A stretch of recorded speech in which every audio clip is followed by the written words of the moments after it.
మీరేం చెప్పినా శయ్యామందిరానికి వెళ్ళటం, అక్కడ నృత్యం చేయటం మహారాజు గారు ప్రేమోద్రేకాన్ని తెచ్చుకుంటున్నట్టే అవుతుంది. అంతవరకు వస్తే నువ్వు చెప్పినట్లు ఏ ఋష్యాశ్రమానకు అప్పుడే వెళతాను.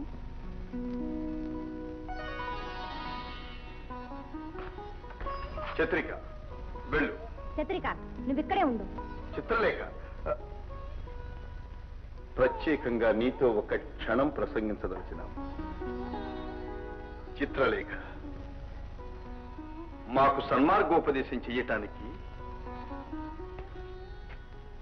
ఆ పరమేశ్వరుడే నిన్ను పంపినట్లు భావిస్తుంది. చిత్రలేఖ,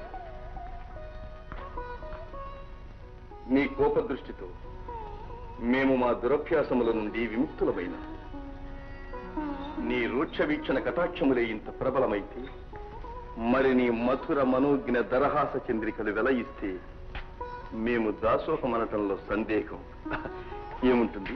మహారాజా, ఏమిటి ఉన్మాద ప్రలాపం? చిత్రలేఖ, నవనవోజ్వల మగు యౌవనంబు నీదు మధుర మధురాతి మధుర సంపన్నమైన మందహాసాంచిత ముఖారవిందమరయా యౌవడున్మాది కాకుండు ఇందువదనా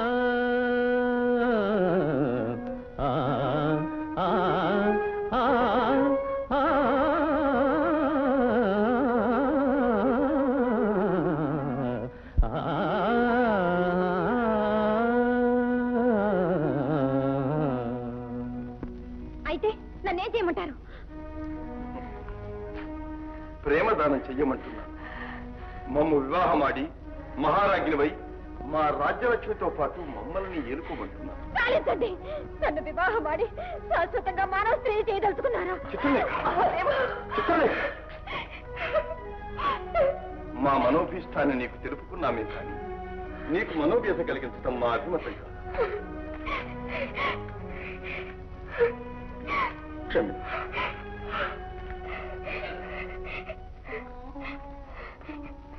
చూసారా అమ్మా, నన్ను అవతలకు వెళ్ళమన్నప్పుడే నాకు చాలా భయం వేసింది.